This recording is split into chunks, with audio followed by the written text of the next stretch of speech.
Hi friends, welcome to my channel Everything Inside. இன்னைக்கு நம்ம சூப்பரான ஒரு bread recipe தாங்க பார்க்க போறோம். அதுக்கு தேவையான பொருட்கள் என்னென்னன்னு பார்த்துடலாம். இது ரொம்ப சிம்பிள் and சூப்பரா இருக்கும். கண்டிப்பா ட்ரை பண்ணுங்க. 4 ஸ்லைஸ் bread நான் எடுத்துர்க்கேன். ஒரு பெரிய கப்ல கடலை மாவு எடுத்துர்க்கேன். 1 கப் டொமேட்டோ சாஸ், தக்காளி சாஸ், 1 கப்ல ரெட்சில்லி சாஸ், தேவையான அளவு உப்பு, தனி மிளகாய் தூள் ஒரு 2 ஸ்பூன் எடுத்துர்க்கேன். சீஸ் நல்லா கிரேட் பண்ணி எடுத்துர்க்கேன். இது இல்லாமல் ஒரு அரை ஸ்பூன் இஞ்சி பூண்டு விழுது, ஒரு பெரிய வெங்காயம் நறுக்கி எடுத்துருக்கேன், கொத்தமல்லி பொடியாக நறுக்கி எடுத்துருக்கேன், பச்சை மிளகாய், ஒரு தக்காளி, கொடமிளகாய் ஒன்று நறுக்கி எடுத்துருக்கேன், கேரட் துருவி எடுத்துருக்கேன். வாங்க இது எப்படி செய்யலான்னு பார்க்கலாம். முதல்ல நம்ம மாவு ரெடி பண்ணிக்கணும். அதுக்காக எடுத்து வச்ச கடலை மாவு உள்ளே சேர்த்துருங்க. தேவையான அளவு உப்பு, தனி மிளகாய் தூள் உள்ளே சேர்த்துருங்க, இஞ்சி பூண்டு விழுது, நம்ம எடுத்து வச்சது எல்லாத்தையுமே அதில் போட்டு மிக்ஸ் பண்ணிக்கலாம். கொத்தமல்லி, பச்சை மிளகாய் பொடியாக நறுக்குனது, ஒரு பெரிய வெங்காயம், சின்ன தக்காளி, கொடமிளகாய், திருவின கேரட், இது எல்லாத்தையும் நல்லா மிக்ஸ் பண்ணிக்கோங்க. ஃபஸ்ட்டு நல்லா கலந்து விட்டுக்கோங்க. அப்புறமா நம்ம கொஞ்சம் கொஞ்சமாக தண்ணி ஊற்றிக்கலாம். கொஞ்சமாக தண்ணி சேர்த்துக்கோங்க.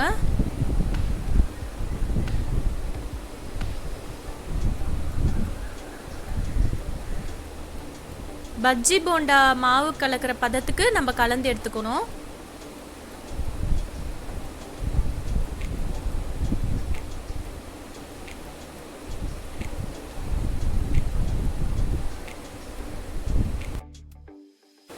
நான் இன்னும் கொஞ்சம் தண்ணி சேர்க்குறேன்.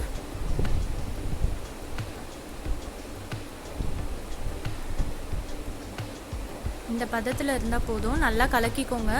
இல்லைனா ஓரம் மட்டும் தண்ணியாக இருக்கும், நடுவில் கொஞ்சம் மாவாக இருக்கும்.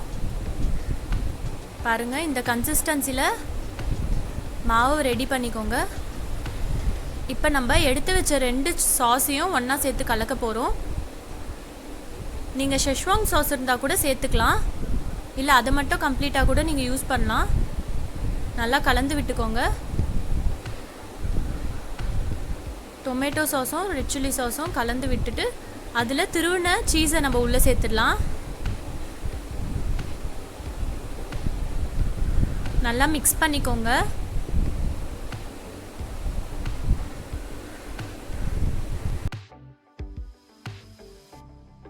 இப்போ நம்ம எடுத்து வச்ச பிரெட் ஸ்லைஸில் அந்த சாஸ் மிக்சர் எடுத்து ஸ்ப்ரெட் பண்ண போகிறோம். எல்லா பக்கமும் ஈவனாக வர மாதிரி நல்லா ஸ்ப்ரெட் பண்ணிக்கோங்க. நான் இன்றைக்கி மீடியமாக தான் சீஸ் சேர்த்துருக்கேன். உங்களுக்கு சீஸ் நிறைய வேணும்னா நீங்கள் நிறையவும் சேர்த்துக்கலாம். இப்போ நம்ம இன்னொரு பிரெட் ஸ்லைஸ் எடுத்து கவர் பண்ணிக்க போகிறோம். அதை பாதியாக கட் பண்ணிக்கோங்க.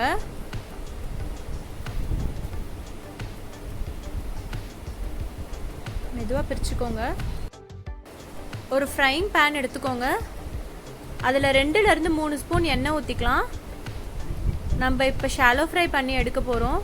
ஆனால் டீப் ஃப்ரை பண்ணாதீங்க, பிரெட் ஸ்லைஸ் வந்து பாதியாக உடஞ்சிரும். ஷாலோ ஃப்ரை பண்ணுங்கள். தவாவில் இருந்தால் கூட ஓகே தான். இப்போ நம்ம கட் பண்ணி வச்ச பிரெட் ஸ்லைஸை அந்த மாவு பேட்டரில் போட்டு டிப் பண்ணி மீடியம் ஃப்ளேமில் ஃப்ரை பண்ண போகிறோம். 1 நிமிஷத்தில் இது ரெடி ஆகிடும். ஒரு பக்கம் 1 நிமிஷம், இன்னொரு சைடு இன்னொரு 1 நிமிஷம், 2 மினிட்ஸில் சூப்பராக ரெடி ஆகிடும். ஒரு பக்கம் ரோஸ்ட் ஆகிடுச்சு. இன்னொரு பக்கம் திருப்பி விட்டுக்கோங்க.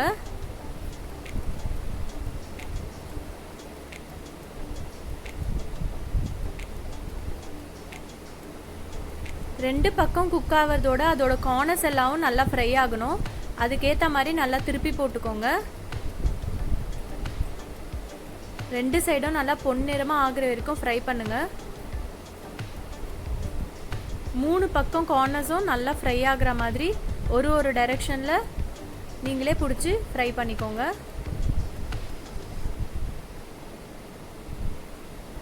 அப்போ தான் உங்களுக்கு வந்து ஈவனாக ஃப்ரை ஆகும்.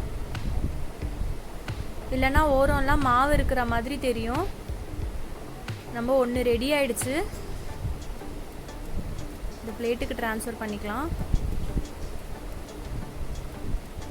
நான் இன்னொரு பீஸ் உள்ளே போட்டிருக்கேன்.